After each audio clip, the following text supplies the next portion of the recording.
Boa noite, eu me chamo Jonathan Albert Mila Lima, sou acadêmico do curso de Bacharelado em Ciências Biológicas da Universidade Federal do Acre e estou aqui para falar para vocês sobre um tema bem interessante, que é o sistema olfatório. Para entrarmos dentro de como compreender a fisiologia, a anatomia do sistema olfatório, eu queria dar uma breve introdução para vocês. Bem, como vocês devem saber, o olfato ele é o sentido responsável por identificar cheiros ao nosso redor. Ou seja, ele ajuda a gente a perceber algumas situações, como sentir cheiro de perfumes, sentir cheiro de comidas deliciosas, sentir cheiros horríveis. Então, ele serve para a gente ter a percepção do que está ao nosso redor. Mas você já se perguntou como? Por que que eu sinto esses cheiros? Não? Então vamos dar uma pequena introduçãozinha sobre isso, ok? Passando. Dentro do sistema olfatório, nós temos a parte anatômica.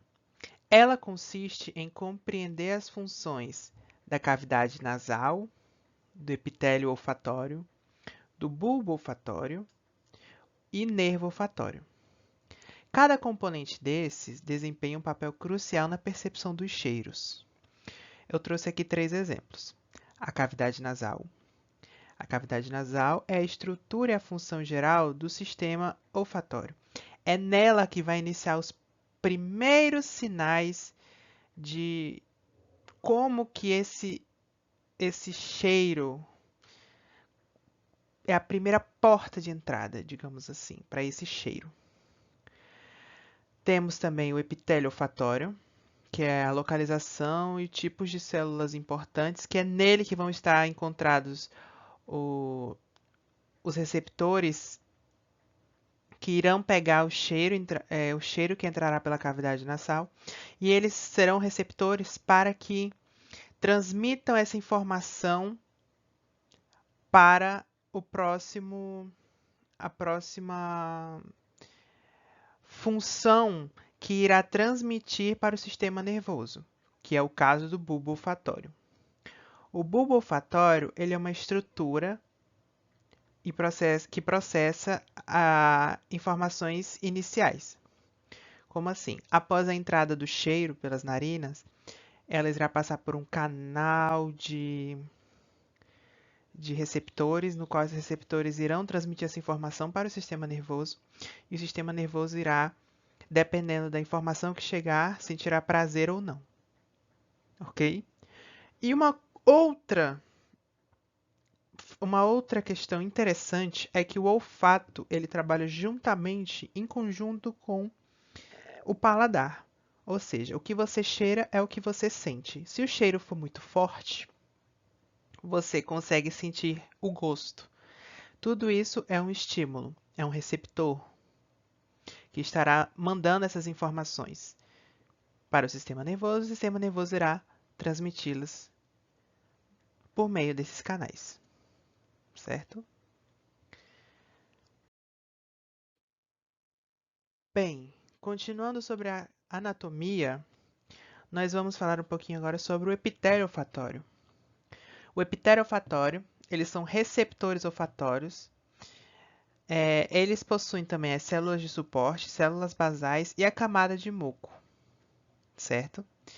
Dentro do epitélio olfatório, nós temos os neurônios receptores olfatórios, que são consistentes de cílios e receptores especializados na detecção de odores. Como eu falei, eles são um dos canais que irão estar responsáveis por receber esse cheiro e tentar interpretá-lo. É como se fosse um canal de.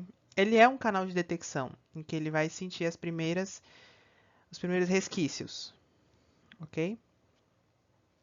Além dos neurônios receptores, nós temos as células de suporte, que eles têm a função de sustentação e nutrição das células sensoriais. Eles são aqueles que irão ajudar a manter as células sensoriais, tipo, estarão de alguma forma cuidando para que essas células sensoriais possam serem utilizadas, continuem sendo utilizadas, certo? E nós também temos as células basais, que é a regeneração constante dos neurônios olfatórios. Quando um neurônio, quando um neurônio olfatório ele já está totalmente desgastado, as células basais são elas que irão realizar a regeneração desses neurônios, para que a gente não perca a capacidade de sentir os cheiros, ok?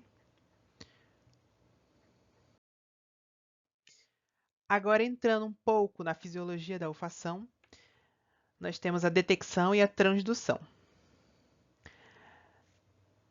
Nela consiste a interação odorante-receptor e transdução dos sinais.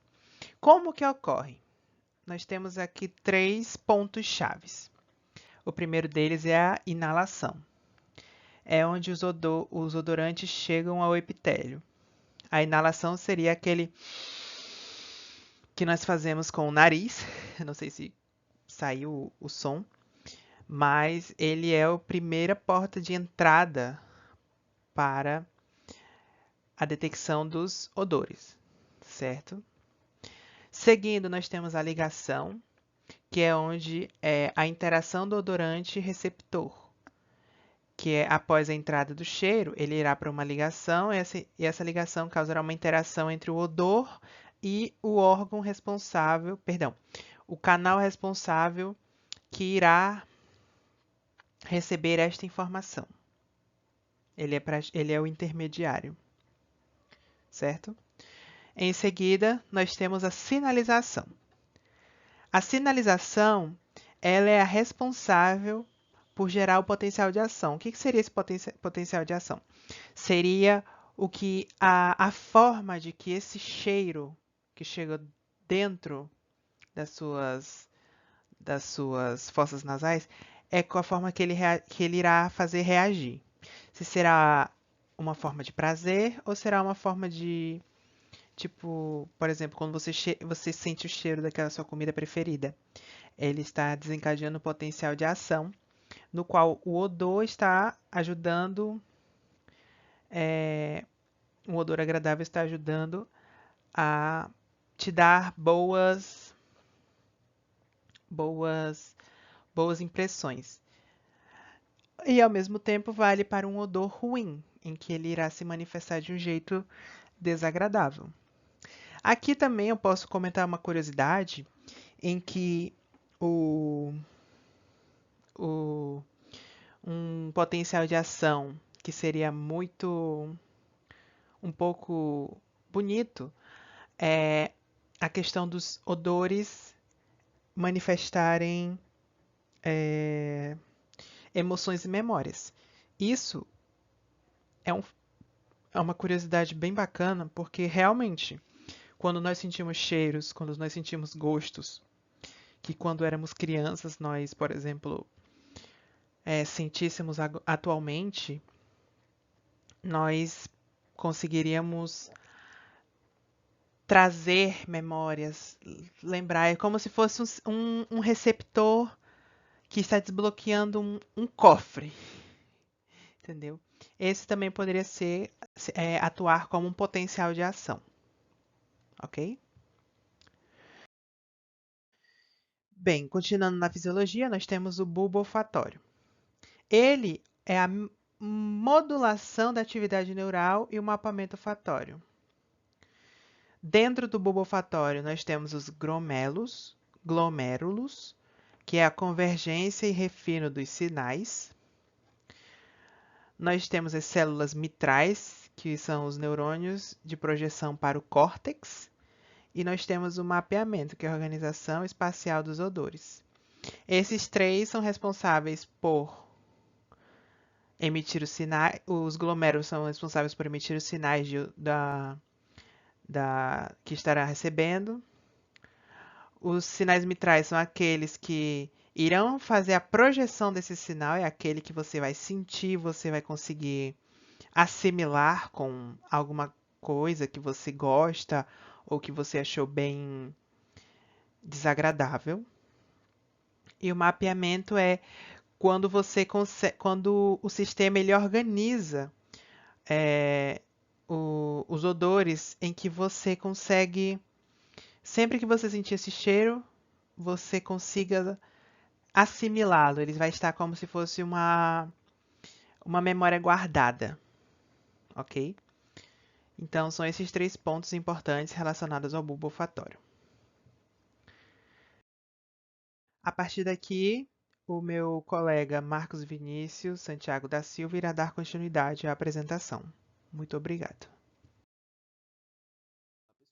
Me chamo Marcos Vinícius Santiago da Silva e, como meu colega Jonathan Albert falou, eu vou estar dando continuidade no conteúdo. E a gente vai entrar agora nas vias olfatórias centrais, do bulbo ao cérebro. Mas para ficar uma forma legal, divertida e fácil de entender, eu vou colocar a seguinte narrativa. Imagine o seu nariz, um super detetive, esperto, e ele sempre captura pistas invisíveis no ar. E essas pistas invisíveis são os cheiros. E precisam chegar até o central de inteligência do cérebro para ser decifrada. As vias olfatórias centrais são como as estradas secretas e super rápidas que levam as informações do nariz até diferentes departamentos importantes do seu cérebro. Vamos dar uma olhada nesses departamentos? Então vamos lá. O primeiro departamento é o córtex piriforme, o detetive inicial dos cheiros. Nesse córtex piriforme, como o primeiro detetive a analisar a cena do crime, o olfato. Ele recebe a informação bruta do bulbo olfatório, que é tipo a primeira delegacia dos cheiros, bem pertinho do nariz. E ele começa a identificar o que é doce, o que é azedo, aquele cheiro delicioso do café. Ele faz o processo de inicial e ajuda a gente a discriminar os diferentes cheiros e como se eles se separam as pistas principais. Então, o córtex piriforme recebe aquele cheiro forte e ele vai separando ali. Isso é doce, isso é delicioso, isso é salgado. Ele vai separando ali as pistas principais. E vamos passar para o segundo departamento. A amígdala, a guardiã das emoções e memórias olfativas. Agora a coisa ficou emocionante. A amígdala é como a guardiã das nossas emoções e memórias, mais forte. Quando um cheiro chega até ela, é como se uma luz acendesse, conectando esse cheiro a sentimentos e lembranças passadas. Sabe aquele cheiro de bolo da casa da avó, que te deixa todo nostálgico? Ou aquele cheiro ruim que te faz sentir um arrepio? É a amígdala trabalhando. Ela cria uma forte conexão com as emoções, memórias ligadas aos cheiros. E vamos falar agora do hipocampo, a arquivista de memórias contextuais olfativas. O hipocampo é um superarquivista das nossas memórias, especialmente aquele ligado a lugares e situações. Quando um cheiro chega aqui, ele ajuda a gente a lembrar onde a gente sentiu aquele cheiro e em que circunstância. Por exemplo, o cheiro da grama cortada, ou então aquele cheiro quando você está andando de carro, que você sente ali aquele cheiro delicioso, ou então quando a gente está ali cozinhando, sabe? Aquele cheiro nostálgico. Ele guarda as memórias especiais e contextuais dos cheiros. A gente pode resumir do seguinte jeito aos nossos departamentos. Detecção, o seu nariz, o detetive, pega o cheiro. A primeira análise, o bulbo olfatório, a primeira delegacia. Ele envia as informações para o córtex piriforme, o detetive inicial, né? Para identificar o básico. Aí nós vemos as emoções e lembranças. A amígdala, a guardiã. Lembra assim? É triação, ligando o cheiro a sentimentos e memórias fortes. Aí nós também temos o contexto da memória, o hipocampo. O arquivista guarda a memória de onde e quando você sentiu aquele cheiro. E temos a integração, é como o texto menciona. Essas informações se misturam com o que a gente vê, ouve e sente, criando uma experiência completa e rica no nosso cérebro. Dando continuidade ao nosso trabalho, a gente vai falar um pouco agora da percepção do olfato, uma experiência subjetiva. Bem, a gente tem aqui uma pirâmide, né? E no topo dela nós temos a qualidade, característica do odor. E a gente pode notar que, apesar das diferentes cores do cheiro, doce, azedo, floral, amadeirado e etc., cada cheiro tem sua própria característica, como se fosse assinatura. No entanto, mesmo que duas pessoas estejam sentindo o mesmo cheiro, a forma como ela descreve essa cor pode ser um pouco diferente. Um pode achar um cheiro floral mais intenso, enquanto o outro sentir um toque mais suave. É como se tivesse diferentes paletas de cores olfativas. No, no meio da nossa pirâmide, nós temos o limiar. O limiar de detectação é como o volume mínimo que um cheiro precisa ter para você conseguir senti-lo. Algumas pessoas têm um volume mais alto para certos cheiros, precisando de um contraste maior para perceber. Outras são super sensíveis e sentem até mesmo cheiros mais sutis. Essa sensibilidade varia de pessoa para pessoa e até mesmo mesmo cheiro em momentos diferentes. Por exemplo, quando você está com fome, o cheiro da comida parece ser muito mais forte. E aqui nós temos a atenção na base da pirâmide. Aqui entra em jogo o que você está prestando atenção e a situação em que você está sentindo o cheiro. Se você está procurando especificamente o cheiro de um café, você vai estar atento mais a ele e provavelmente identificará mais rápido. O contexto também influencia muito. O mesmo cheiro pode ser agradável em uma situação e desagradável em outra. O cheiro da gasolina no posto normal, mas dentro de uma sala seria estranho e provavelmente te incomodaria. As suas experiências passadas e expectativas também moldam como você sente o cheiro. Bem, a gente pode resumir que a qualidade do cheiro pode ser interpretada de maneiras ligeiramente diferentes por cada pessoa. O limiar para sentir um cheiro vale muito entre os indivíduos, e a sua atenção ao contexto que você sente o cheiro tem um impacto enorme em como você o percebe. Agora, pessoal, do olfato e o sabor, uma interação essencial. Pense assim, quando você come, a sua língua consegue sentir apenas cinco gotas básicas, doce, salgado, azedo, amargo e umami, aquele gosto saboroso, carnudo. Mas a complexidade e a variedade de sabor que nós realmente experimentamos tem a ver em grande parte do nosso olfato. Funciona da seguinte maneira: a língua sente o básico. Ao colocar o alimento na boca, as papilas gustativas na sua língua detecta essas cinco gotas fundamentais. O nariz entra em ação de duas formas: pelo ar que você expira antes mesmo de colocar o alimento na boca. O aroma que ele libera já estimula o receptor olfativo no seu nariz. Isso te dá uma primeira pista do sabor que está por vir. Pela via retronasal. Enquanto você mastiga e engole, as moléculas de aroma do alimento sobem da sua boca pelo seu nariz, por uma passagem interna. E essa via retronasal que contribui muito para a percepção completa do sabor. E nós também temos do cérebro comiba as informações. O seu cérebro recebe as informações dos gostos básicos da língua e dos aromas do nariz e as integra. E essa combinação que cria a sensação completa do sabor que você percebeu. Por exemplo, o sabor de um morango não é apenas doce, mas também tem as nurcas aromáticas que o caracterizam. A gente também pode aqui pontuar o aroma é o cheiro dos alimentos e bebidas que influencia diretamente o sabor que sentimos. O paladar, né, referencia a nossa capacidade de sentir o gosto básico pela língua. O olfato é o nosso sentido do cheiro, fundamental para distinguir a complexidade de sabores. O alimento, é claro, né? Muitos alimentos dependem fortemente do aroma por seu sabor, característica fruta, café e especiarias. Há bebidas também, como vinho e chá, têm perfis de sabor complexos e são fortemente influenciados pelo aroma. Impacto das difusões olfativas. Quando o nosso olfato não está funcionando bem, por exemplo, durante um resfriado, a nossa capacidade de sentir o sabor é significativamente reduzida. A comida pode parecer sem graça e sem gosto, mesmo que os gostos básicos eles estejam presentes.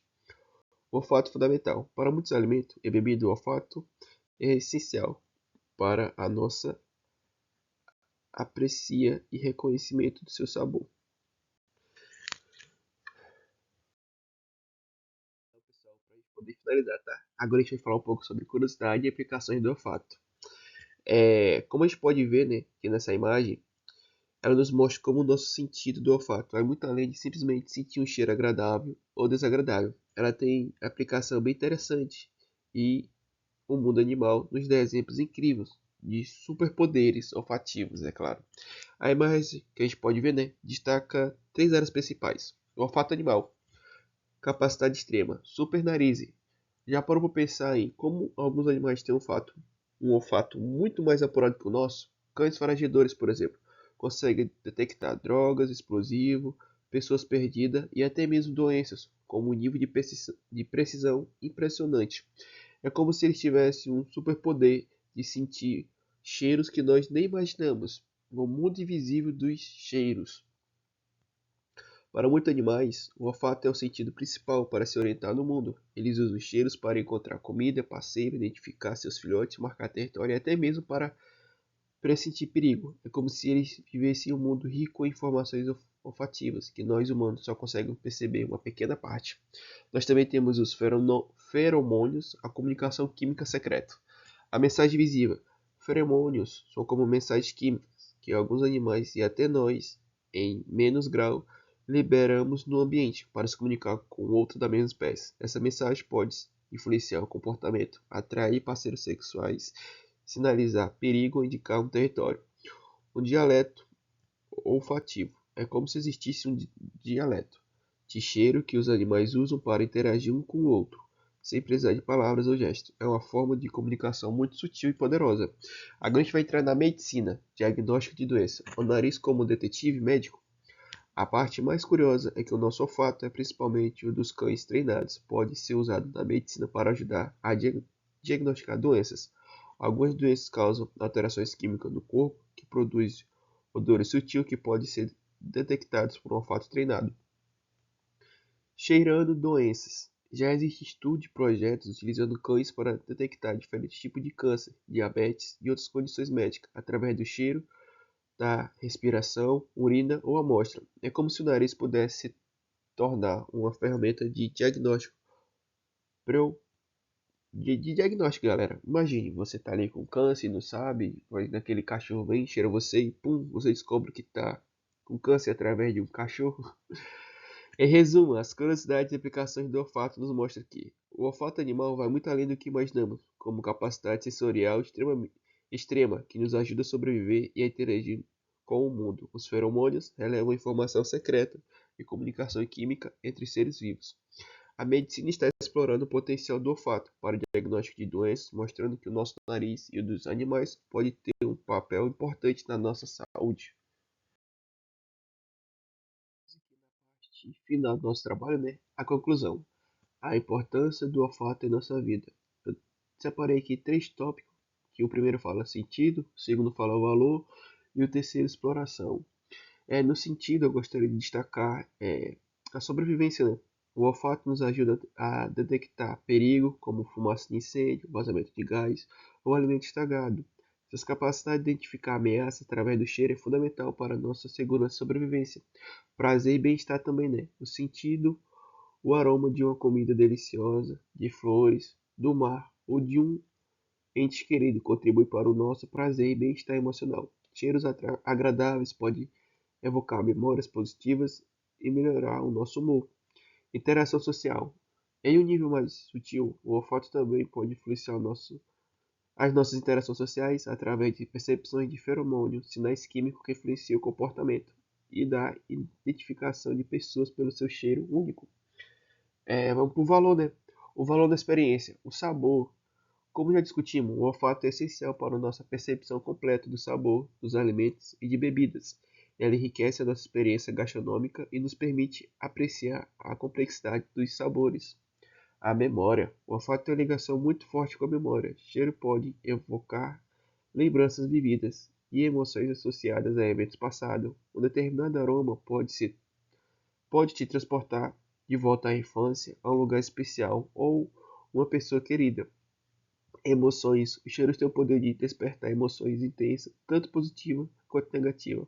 O perfume pode te fazer sentir-se atraída, enquanto o odor desagradável pode te causar repulso. E exploração do mundo dos odores. Curiosidade e Natal. Nós, como seres humanos, temos a curiosidade natural em explorar e identificar os diferentes cheiros ao nosso redor. Essa exploração olfativa nos ajuda a entender e interagir com o nosso com o nosso meio. A aparência da diversidade. O mundo dos odores é incrível, diverso, desde os aromas sutis da natureza até os perfumes complexos criados pelo homem. Precisa. Essa diversidade enriquece a nossa experiência sensorial. Descobertas contínua. A ciência continua a descobrir novas informações sobre o olfato, suas complexidades e suas aplicações. Há um vasto mundo de odores a ser explorado. A gente pode resumir, pessoal, da seguinte maneira: a nossa segurança e bem-estar básico, a riqueza das nossas experiências sensoriais, especialmente o sabor e a memória, a nossa interação com o mundo ao nosso redor e a nossa curiosidade em explorá-lo. Esse foi o nosso trabalho. Espero que vocês tenham gostado e obrigado por ter assistido até aqui, pessoal.